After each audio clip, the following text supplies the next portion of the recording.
है बाणीए गाते हैं खूब।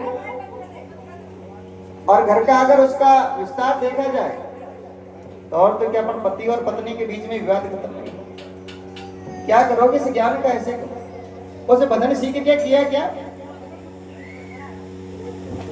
छोटी छोटी बातों पर एक दूसरा नाराज हो जाते, एक दूसरा बोलचाल बंद करने देते। सत्संगी की यही भाषा होती है। अरे उन बीच तो हम बीच तो वो शराब पीने वाले लोग भी अच्छे, जो शाम को लड़ते हैं सुबह फिर एक हो जाता है। और सत्संगी आज अगर कोई इस सत्संग में विवाद हो गया तो वो 6 साल क्या पूरे जीवन भर भूलेगा नहीं उसको। क्यों? दिल पिघला नहीं है, कठोरता भरी है अंदर। क्योंकि जिसका हृदय पत्थर जैसा होता है वो बात उसके दिल से गलती नहीं है। जिसका निर्मल हृदय होता है वो आज सुनता है कल भूल जाता है। क्योंकि बुरे लोगों को बुराई बातें याद रहती है। जैसे आप सत्संग में बहुत प्रवचन कर रहे हो पर आप किसी को गाली मार दो तो याद हो जाएगी, पक्की याद हो जाएगी। क्यों? कि जहाँ गोबर होता है वहां फूल की सुगंध नहीं आती, फूल की सुगंध में जहाँ गोबर नहीं हो सकती। जैसे लोगों में बुराइयां भरी है, जिन लोगों में गंदगी भरी हुई है, जिन लोगों में खुद के अंदर अवगुण बने हैं, वो हमेशा दूसरे लोगों में अवगुण देखने का इंतजार करते हैं, प्रतीक्षा करते हैं कभी ये गलत बोलन में, कभी इसका प्रश्न को पकड़ लूं और इसको मैं रोकना चाहता हूँ। ऐसे उनके अंदर भावना होती है। यह संसार में 2 प्रकार के लोग होते हैं, आस्तिक भी होते हैं और नास्तिक भी होते हैं। हमारा जीवन में खतरा वो लोग आते हैं शराब पीते हो, वो तो सिर्फ कर्म करने वाले हैं। पर जो अधूरे, जो ज्ञानी है ना, जिनको परिपक्वता इधर का भी पता नहीं कि सच्चाई क्या है और असत्य क्या है, उन लोगों को बीच में ऐसी टांग फंसा देते हैं कि जो सही को जान पाते नहीं, गलत को जान पाते। ये व्यवहारिक जीवन की बात है। आध्यात्मिक तो दुनिया ही बहुत दूर है। आध्यात्म के विषय में तो हमें समझना ही चाहते, हमें जीवन का व्यवहार सुधारना है। प्रयास करने से आज हमें 20 साल से किसी ने गुरु दीक्षा ले रखी है, किसी को 40 साल हो गए भजन गाते हुए, किसी को 20 साल हो गए। क्या गुस्सा करना बंद कर दिया? क्या घर में लड़ाई झगड़ा बंद कर दिया? क्या घर में कलेश करना बंद कर दिया? क्या किसी की बुराई करना बंद कर दिया? क्या पाओगे? क्या है सत्संग? असर इसलिए नहीं पड़ता कि जो लोग स्वयं उन चीजों का अनुशासन नहीं करते, खुद उनका आचरण नहीं करते, तो दूसरों का धप्पा देना चाहते हैं, उन लोगों की बात का जिंदगी में असर नहीं पड़ेगा। आप जिंदगी में 100 बात की जगह 2 बात याद कर लिया, आपका कल्याण हो जाएगा। पर उसी बात को कहो जिसको आपने जीवन में उतार के देखा है, जिस पर आपने स्वयं से मंजिल पर चल के देखा है। ये व्हाट्सएप ज्ञानी बनने की आवश्यकता नहीं। व्हाट्सएप सत्संग इधर से डाउनलोड किया, रिश्ते में डाल दिया इधर के ग्रुप में, ऐसा नहीं। हाँ, ये बहुत घिसा ज्ञानी है। इधर से 2% याद करके आए और फिर सत्संग में आके रेटिंग कर दिया। ऐसा ऐसा ऐसा संविधान वेद का नहीं। जो जीवन मनुष्य जिस सच्चाई को हमारे सामने प्रकट करना चाहता है, जिस व्यवहार को सुधारना चाहता है, जिस वाणी को सुधारना चाहता है, वो जीवन के अंदर अपने आप के अंदर वो बदलाव नहीं कर पाए तो दूसरों पर कैसे असर पड़ता?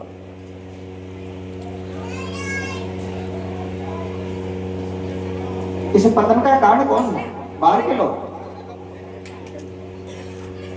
हर घर पे ऐसा विकृति होता है जो सबसे अच्छा समुदाय होता है, और हर घर में ऐसा विकृति होता है जो सबका सर्वनाश करने की इच्छा भी रखता है। हर घर में मिलेंगे आप सबसे, क्योंकि सुधरने वाले संगत नहीं देखते।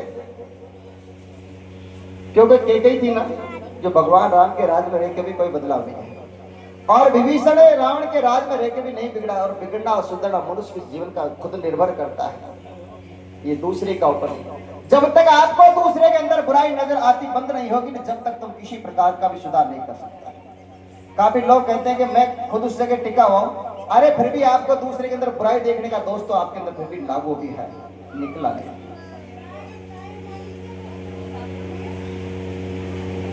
हर घर के बेटे देखो आजकल, हर घर की बहू देखो, हर घर के माता पिता देखो, कौन चाहता है संगत से? गुरु किस लिए बनाते? कल्याण के लिए, मोक्ष के लिए?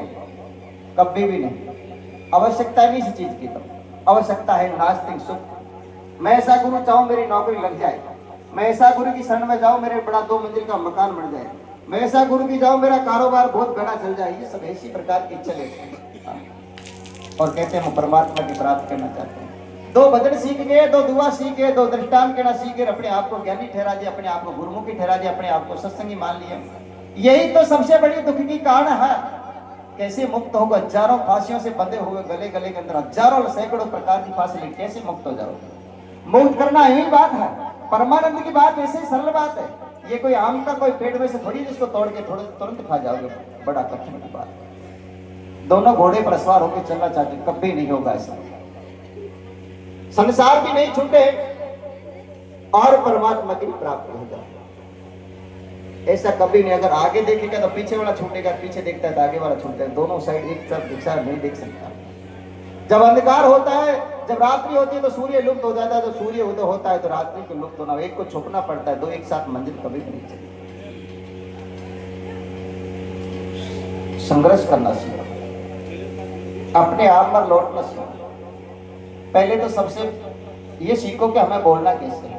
हम देखते डॉग प्रणाम करने आधे लोगों को नहीं आते। डॉग प्रणाम कैसे किया जाता है? बिल्कुल छाती पर चढ़ के, हाँ, अगर जरूरत पड़ जाए तो माथे पे चढ़ सकते हैं, हाँ, ऐसे प्रणाम करते हैं। प्रणाम कम से कम 1 मीटर की दूरी होनी चाहिए।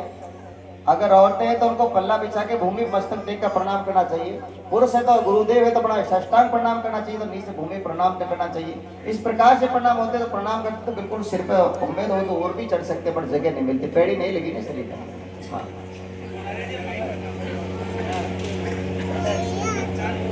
कैसी दर्दशा बनाए रखी, कोई मर्यादा नहीं है।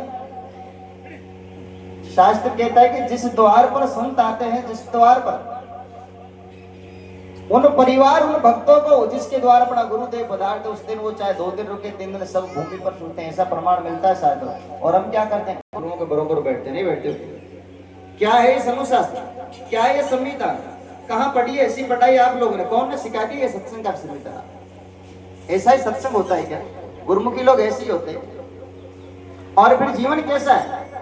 उसी तो गुरु के पास जाते हैं, उन्हीं गुरुओं के सत्संग सुनते हैं, उन्हीं गुरुओं की बुराई करते हैं। हाँ, क्यों? एक आदमी मिला था, वो औरत कह रही थी मैं इसके रहना भी नहीं चाहती और छोड़ूंगी भी नहीं इसको। हाँ, अब रहूंगी, इसका रहना भी नहीं चाहती और छोड़ूंगी नहीं। है जैसा हमारी है, बुराई भी करते हैं गुरु की और छोड़ना भी नहीं चाहते। क्यों करते हो ऐसा? हाँ, ये तो आपको अगर उनके अंदर अवगुण नजर आ रहे हैं तो आप किसी दूसरे एडमिशन करवा लीजिए, पर कम से कम आप उनकी भलाई नहीं कर सकते, कम से बुराई से तो बच जाओ, ये पाप से तो बचो। जो अपने गुरु की निंदा करे ही कुकर सोकर जन्म धरिएगा। जो अपने गुरु की इष्ट की अगर निंदा करता है, बुराई करता है, उसको सूर और कुत्ते का जन्म मिलता है। ऐसा सत्य शास्त्र प्रमाण करता है। जीवन जीने की राह से सत्संगी में क्या गुण होना चाहिए पता ही नहीं चलता। कुछ संगी भी एक गाली काटता है, नहीं काटते। कुछ संग भी लड़ाई करता है, सत्संगी भी घर में लड़ाई झगड़ा करता है, तो क्या मतलब हुआ? प्रयास करने का, सुधार का, विचार करना सीखो। आप बोल क्या रहे हो, क्या रहे हो, सुन क्या रहे हो? अगर इस बात का जीवन में हमारे ऊपर उस बात का असर नहीं पड़ा, जिस दवाई का तुम प्रचार कर रहे हो, वो दवाई को खुद ने अभी कभी लेके देगी, वो कड़वी है मीठी है। एक घड़ी सरफ आदि उस पर लिखा है, पहले इस्तेमाल करो और फिर विश्वास करो। हम क्या करते, पहले इस्तेमाल करके देख लेते, फिर बाद में विश्वास करते नहीं, छोड़ देते बाद में। शास्त्र पढ़ो, संतों की वाणी जरूर सीखो, भजन जरूर सीखो, पर भजन कहना क्या चाहता है? भजन गा रहे हो जो गुरु वचन पे डट गए, कट गए, फंद 84 के। और गुरुदेव ने अगर ये आज्ञा बोल दी कि रात पर ही तुम्हें बाहर आश्रम के बाहर सोना है, तो मना कर देंगे महाराज जी सर्दी कैसे कटेगी? गुरु घड़ा धिक्कारता दिन में 100 बार, चरण दास छोड़े नहीं सदगुरु चरण तुम्हार। जिनको ऐसे शिष्य हुए हैं इस भारत भूमि पर, जिनके गुरुओं ने उनको बस्तर उतार कर आश्रम के बाहर निकाल दिया, फिर भी छोड़ के नहीं गए, उन्होंने अपना कल्याण और मोक्ष की प्राप्ति। हमारे तरफ मान और सम्मान का पता। अगर कहीं माला नहीं डाली तो हम नाराज हो जाएंगे, कहीं किसी ने स्वागत नहीं दिया तो कहीं नाराज हो जाएंगे, कहीं आसन नहीं दिया तो नाराज हो जाएंगे, और किसी ने सम्मान नहीं दिया तो नाराज हो जाएंगे, अगर कम भेंट मिल गई तो नाराज हो जाएंगे। क्या जीवन बताइए? क्या तो सत्संगियों में कुसंगियों में क्या अंतर है पता नहीं चलता। आप जिन गुरुओं की शरण में जा रहे हो, जिनको आपने अपना जीवन का मार्गदर्शक समझा है, जिनको अपना हेड ऑफिस समझा है, उनको अपना कल्याणकारी इष्ट समझा है, फिर उन्हीं के पीछे आप इस चलो को लेके पड़े रहते हैं। हमने ऐसे लोग देखे समुद्र के किनारे पर, जस्ट किनारे पर रहने वाली 2 बिल्कुल सूखी है, जिसमें एक तुनखा भी हरा नहीं है। ऐसे लोग भी वर्तमान भूमि पर भी जी रहे हैं। वो समुद्र के पास रहते हैं बिल्कुल, और फिर भी उस समुद्र के किनारे उसकी जो जितनी हरियाली जो है बिल्कुल सूखी पट पड़ी है। हमने देखा उनमें कुछ नहीं। बताइए कैसे कल्याण होगा, कैसे भला होगा? आपको पता है इस जीवन का? अभी तो हम मर चुके हैं, एक बार मर चुके हैं। अभी तक हमारा बचपन मर के गया। उस बचपन जाने के बाद में हमको घरवाले मिल गया, बच्चे मिल गए, परिवार मिल गया, धन मिल गया, मकान, गाड़ी, घोड़ा, माल पता सब कुछ मिल गया, पर वो बचपन अभी तक नहीं मिला। एक बार मर चुके हैं और इस जवानी भी मर जाएगा। अब तुम्हारी हमारी आखिरी मौत है। हम आखिरी मौत हमारा पल पल इंतजार करिए। अचल प्रकाश में लिखा है, मौत सन्नाटे छा रही, हाय गजब। क्या दशा हो रही है लोगों की, कैसे समझाया जाए? अब अगर कुएं में अगर कोई भांग गिर जाए तो गांव गांव पागल हो, अगर किसी मटकी में भांग गिर जाए तो परिवार परिवार पागल हो, पर समुद्र में अगर भांग गिर जाए तो पूरा संसार पागल हो जाता है। यही दशा हमारी, क्योंकि इस समय में चेले तो रह गए कम और गुरु रह गए ज्यादा। अब बात पड़ेगी कैसे बताइए? अगर वोट कम, वोट से ज्यादा इलेक्शन लड़ने वाले खड़े हो जाए तो बताओ कौन जीतेगा? अगर वोट 10 है और इलेक्शन वाले 20 खड़े हो गए तो वो तो ऐसे बंटवारा नहीं होगा।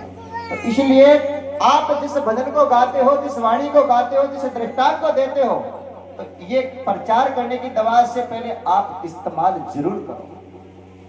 और ये भिखारियों की तरह भीख मांगते ना कहीं जाती है, मेरे को थोड़ा ये सुख मिल जाए, इसकी जरूरत नहीं है आपको। एक व्यक्ति था, किसी संत की सेवा करता था, साल भर तक सेवा की, तो महाराज जी को जैसी दिव्य शक्ति मंत्र दे दो जिसको मैं सिद्ध करके चमत्कार करके पूरी दुनिया को काबू कर लूं।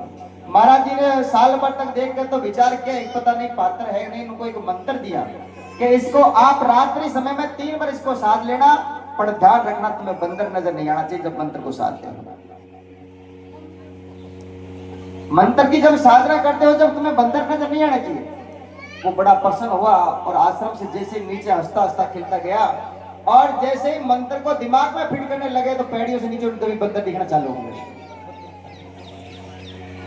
बंदर दिखना चालू हो गए। सारी रात हो गई, 3 बार मंत्र बोलने की तो आवश्यकता पड़ी, पर एक बार उसने सोचा कैसे भी करके एक बार भी बोल जाए तो आज मेरा भला हो जाए। पूरी रात निकल गई पर एक बार भी मंत्र को नहीं बोल पाए। जब मंत्र को बोलना चाहे तभी उसको चौथा बंदर ही बंदर दिखा। वो सोच में पड़ गया, इतना बंदर तो जिंदगी में दिखते नहीं थे, कहां से आ गए इतने बंदर? यही दशा हमारी है यार। हमें वो शक्ति, वो दिव्य मंत्र को दिया है जिस हम संसार पर विजय प्राप्त कर सकते हैं, पर ये बुराई रूपी बंदर दिखना बंद नहीं होता, इसलिए वो मंत्र सद नहीं रहा है। एक व्यक्ति रो रहा था, बड़ा जोर से रो रहा था, तो संत ने वहां देखा, उनको चलते फिर देखा कि कैसे रो रहे आप, क्या बात है? कि महाराज जी मेरा छाता चोर ले गया। छाता समझते ना आप? कोई छागी बोलते, कोई छाता बोलते। कि कहां से लाए थे? कि बाजार से। कितने का लाए थे? तो कि लाए तो बोल रहे थे, तो कि चोरी का था। तो माल चोरी का था तो फिर रो क्यों रहे हो? तुम्हारा जो आइटम है ही नहीं, तुम्हारा जो वस्तु है ही नहीं, तुम उस पर कब्जा करके मोह आसक्ति उलझा के जोरी से रो रहे हो। ये कौन सी दशा? ये तो दुख का कारण है। जो तुम्हें अपना मान रखा है यही सबसे बड़ा दुख है। अरे एक दूसरे का समर्थन करना सीखो, सहयोगी बनना सीखो, अपना कर्तव्य निभाना सीखो। जिस दिन तुम कर्तव्य निभाना सीखा, बाप का कर्तव्य होता है कि मेरी संतान के प्रति मेरी क्या स्थिति, यह आस्था नहीं होनी चाहिए बाप को कि मेरा बेटा बड़ा होगा तो मेरी सेवा करेगा, मेरा बहुत बड़ा नुक्ता करेगा, मेरे को गंगा स्नान ले जाएगा, मेरा बढ़िया दाग संस्कार का, ऐसी आसक्ति नहीं होनी चाहिए। तुम तुम्हारा कर्तव्य निभाओ। और सबका फर्ज होता है, सास का भी बहू के प्रति कर्तव्य, और बहू का भी यह फर्ज होता है कि मैं मेरा कर्तव्य, अपने कर्तव्य पे खड़े रहकर अपना कर्तव्य का पालन करना सीखो। और इससे अलावा तुम अपना मेरापना छोड़ के, यही सबसे बड़ा दुख का कारण है।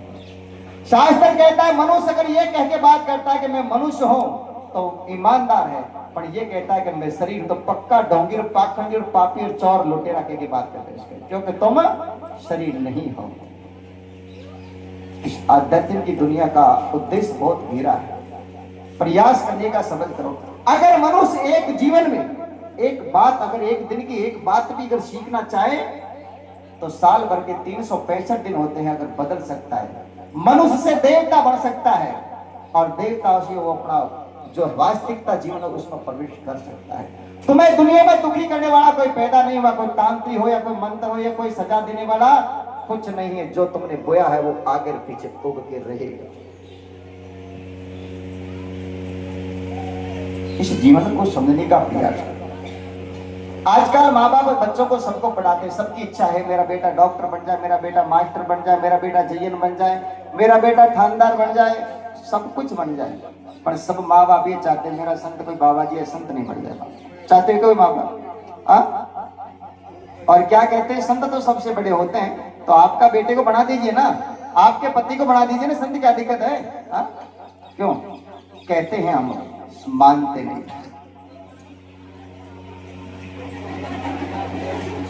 जीवन का उद्देश्य क्या है? हम इस मानव को, शरीर को जो लेके जो इस बात के लिए प्रकट हुए हैं, उस उद्देश्य को अगर हमने जीवन में नहीं समझा तो पशु में हमें कोई भेद नहीं है। चारा पशु भी, पेट तो पशु भी बढ़ता है, संतान पशु के भी होती है, हमारे भी होती है, नींद हम भी लेते हैं, पशु भी लेते हैं, भोग हम भी करते हैं, पशु भी करते हैं, पर धन का संघर्ष तो वो भी नहीं करते, तो हम उनसे भी गए बीते हम मनुष्य हैं, इसलिए जो पशु से भी हल्की होनी है। 84 लाख योनियों में एक मनुष्य ऐसा है जो धन के पीछे भगता है, और बाकी योनि भूखी भी नहीं मरती, पेट सबका भरता है। मेरी सज्जनों, आप इस सत्संग में बैठते हो, आप जिस भूमि पर विराजमान, जिस धाम में आप विराजमान हो, इस धाम को प्राप्त करने के लिए देवता देशों की दुर्लभ है। इस भूमि को आके, सत्संग भूमि को, जहाँ संतों का सत्संग होता है, जहाँ संतों का आवागमन होता है, उस भूमि को देवता जो क्या देश के प्रधानमंत्री जैसे भी प्रणाम करते। इस भूमि को सबसे श्रेष्ठ भाग्यशाली वो मनुष्य नहीं है जिसने बड़ा पद पा लिया हो, बड़ा नौकर बन गया हो, बड़ा देश का मुख्यमंत्री हो। भाग्यशाली, सबसे भाग्यशाली वो है जिसको जीवन में सत्संग और सत्गुरु मिल गया। तो सत्संग कर डूबे तो रहे दूर, काम देन सत्संग है करे कामना पूर। अरे करे कामना पूर, बहादुर मत भागे अंधा, और मनुष्य जन्म महान बिगड़ से ये तन गंदा। अब के लावा लूट ले मनुष्य जन्म की मौज, परमानंद सत्संग को करता रहना रोज। प्रतिदिन है आप यहाँ आगे आज सत्संग करने, और 29 दिन क्या करोगे बताओ? वही लड़ाई झगड़ा, वही तेरी मेरी। सत्संग ऐसा कोई क्षेत्र नहीं है, ऐसा कोई घर नहीं है, ऐसा कोई विकृति नहीं है, सब जगह विराजमान सत्संग होता है। आप अकेले भी बैठ के कर सकते हो, बिगर भजनवाणी गाया भी सत्संग होता रहता है, पर उस समय का ध्यान नहीं रहता कब होता है, कब कैसे होता है। और जिस दिन सत्संग छूट जाएगा उस दिन इस पंचभूति शरीर को जलाकर खाक कर देंगे बस।